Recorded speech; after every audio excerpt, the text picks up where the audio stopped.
I'm going to talk about my favorite Victorian girl boss, Mary Henrietta Kingsley.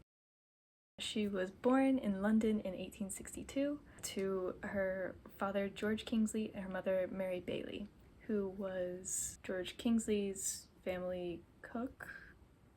And then some shenanigans happened, and then she was born 4 days after her parents got married, so pretty close call there. And when she got older and realized how close it was, she would actually kind of lie about this, tell people, well, no, I was born in 1863. And she even published in a work that her parents were married in 1860, which is not true. But as a woman going into a completely male-dominated field at this time, she didn't want anything that could be used to discredit her achievements and her research and all of the work that she put into it. Her father George had studied medicine and was qualified as a doctor. He traveled the world frequently, was often gone.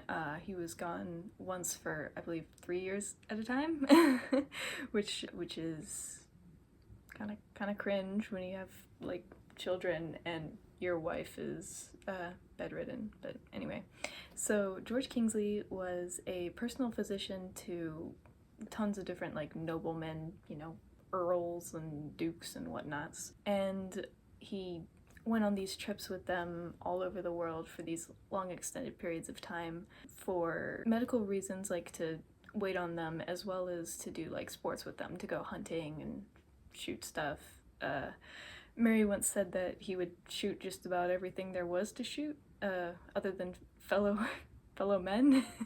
So that's pretty cool. And he was actually sort of an amateur naturalist, so he would collect samples of things and then take notes, and then he would do nothing with those except give them to Mary, and she would turn them into something publishable, which is what she did with the book Notes on Sport and Travel, which is a posthumous publication. Yeah, so he would, drop in on his family in London now and again.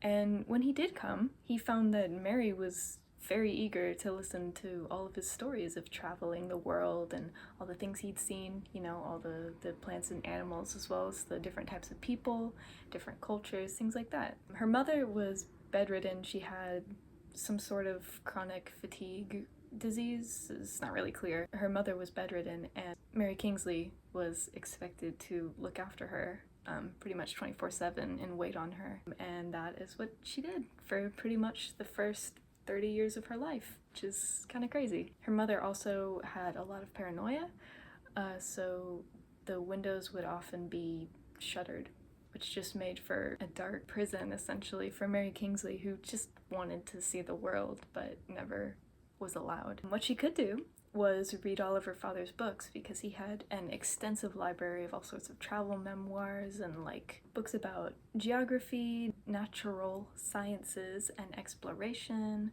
things like that. She could just absorb all of this information even from a young age. She loved to learn. At one point she decided it was silly to, quote, go whining about looking for somebody to teach me, and became her own teacher. And at one point she even learned how to fix the plumbing of the entire house and would often have to do that.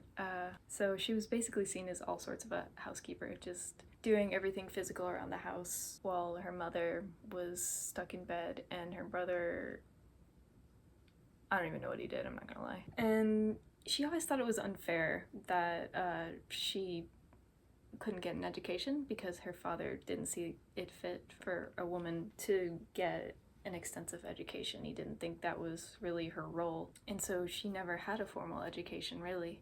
The closest thing she ever had to any sort of formal education was a few months where her father sent her to Germany to learn German, and she even said that being allowed to learn German was all the paid-for education I ever had. 2,000 pounds was spent on my brothers. I still hope not in vain. We'll see. But her brother did get into Cambridge, and although she wasn't allowed to be a member of the university, she was allowed to attend public lectures, and that's something she often did. Yeah, when Mary Kingsley was almost 30 years old, both of her parents passed away within a span of about 2 months of each other. and suddenly she found herself free. She decided she wanted to travel somewhere. Because she'd always wanted to, but she never could. And she'd read all of these stories by all of these famous authors about traveling the world and exploring and all of this stuff, and she wanted to do all of this, and now she had the chance. However, many of her friends and relatives questioned her decision to go to West Africa. They thought it was too dangerous, especially for a woman, but for really anybody to go there. And she gave a variety of different reasons throughout the years for why she chose West Africa. In her book Travels in West Africa, which I have, she says, "It was in 1893 that, for the first time in my life, I found myself in possession of 5 or 6 months which were not heavily forestalled, and feeling like a boy with a new half-crown, I lay about in my mind, as Miss Bunyan would say, as to what to do with them. Go and learn your tropics," said science. Where on earth am I to go, I wondered, for tropics are tropics wherever found. So she narrows it down to 3 different possible destinations. The first one is Malaysia, but that's not an option because it's too expensive and too far away. South America is another option, but there are frequent outbreaks of disease there and stuff that she's worried about, and so she decides on West Africa. Although her friends warned her pretty heavily about West Africa. They think it's a very disease-ridden and dangerous place, and some even call West Africa the deadliest spot on Earth, which is partially to do with the color of the natives' skin, but anyway, there was even a friend who lived on the coast for several years, and he says to Kingsley, "Well, when you've made up your mind to go to West Africa, the very best thing you can do is get it unmade again and go to Scotland instead." So, had a lot of faith in her. But before her trips to West Africa, she makes a visit to the Canary Islands as sort of a starting place since she's a new traveler. And she's just amazed by everything there. She was even excited about the very large cockroaches that were on the boats. So she writes to her friends, "Such cockroaches as I do not think you have ever met," which I love that. Icon. So she comes back and she's made up her mind, okay, now I am going to West Africa. So on her first trip, she plans to go there, and the company that owned the boats that would travel from London to West Africa, only offered one-way tickets because they didn't expect most of them to be coming back, which is kind of crazy. So it was certainly a very brave thing for Mary Kingsley to do, to travel to West Africa in this time, because it was incredibly dangerous. Not only was there a lot of disease that she would not be accustomed to, but there was also a lot of tension between the different people, the European colonists, and then of course the natives, the people who actually live there. There's even an example in the introduction that Anthony Brandt writes to this book. There had been other women explorers, but it usually didn't end well for them.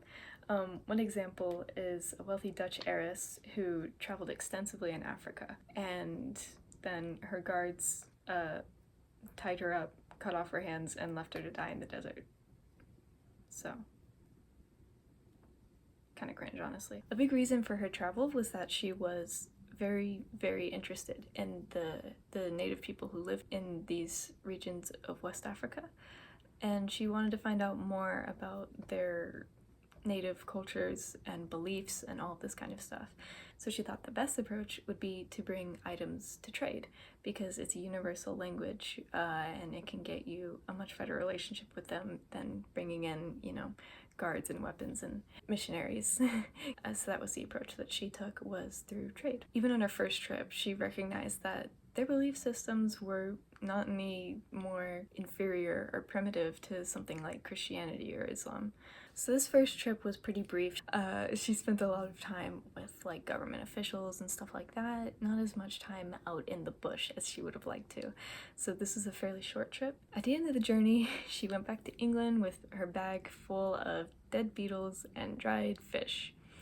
And also, what she claims, the ability to think in black, by which she meant judging African traditions on her own terms rather than in relation to existing European standards. So she brought all the specimens she had collected, the dead beetles and dried fish and stuff. She brought that to a nearby museum coordinator, curator guy, Dr. Gunther, I think is how you say that.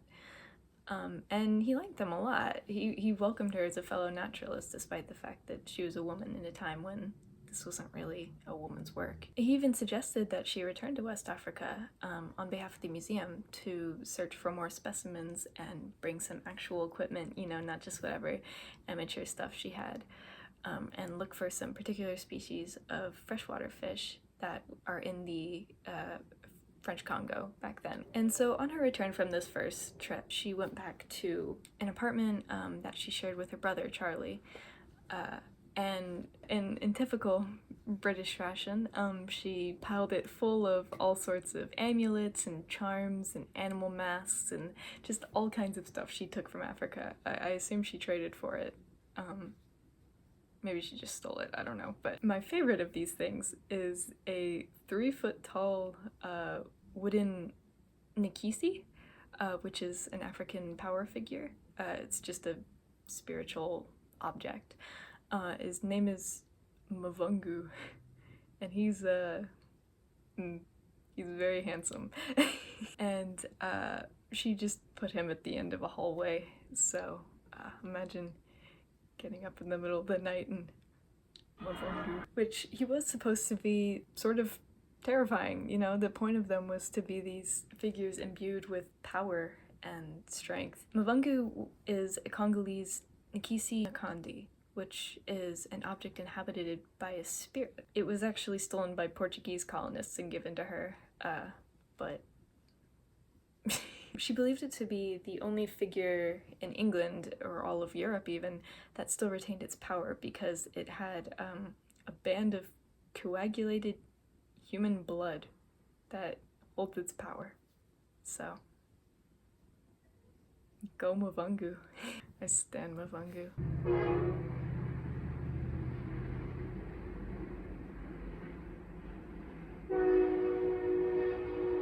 So she was carrying all kinds of stuff on this trip. She was kind of sent with other people's things to bring with her, including a tombstone, photographic equipment, collecting jars, and 15 gallons of preserving liquid. And when she arrived, she talks in her book about all the different sort of places she spends time, different towns and things, before she really heads out into essentially the wilderness. And there was a Scottish missionary named Mary Slessor, who made sort of a shelter for newborn twins and their mothers to go to. And Mary Slessor and Mary Kingsley got along very well. It's believed that here was where she had her likeness captured by a native woodcarver who made this lovely carved bust of her out of wood. There's one particular people that she was very excited to go see, and that is the Thang, I believe they're called, although she refers to them as the Fan in her book so that she doesn't scare the readers, I guess. Yeah, she really admired the Fang. She found them to be very intelligent and courageous, and she liked the way they fully inhabited their world. They were one of the main examples that she had against the sort of prevalent theory at the time that the natives existed in a state of confused stupidity and crime, and that they needed civilizing. She was very against that idea because she had been with these people, and she was like, guys, they're pretty civilized, I don't know. She was always very against that idea. So the main part of this trip was she was traveling along the, I believe, Ogowe River, and this was where a lot of the Fang people lived. It was where these certain species of fish she was there to collect were, and so one of the things that she picked up there was how to paddle one of their canoes. She has some funny little anecdotes in her book about trying to work these canoes, but she's figured it out, and she says, I can honestly and truly say that there are only 2 things that I am proud of. One is that Dr. Gunther has approved of my fishes, and the other is that I can paddle an Ogowe canoe. So it's a big life accomplishment there. She would always say that she preferred night to day in Africa. She loved to take out the canoe at night and just experience the night air She writes, "In the darkness around me flitted thousands of fireflies, and out beyond this pool of utter night flew by unceasingly the white foam of the rapids. Sound there was none, save their thunder." She also in her time there climbed Mount Cameroon and was actually the first European woman to do so, and only the 28th person, or, European, ever to do it.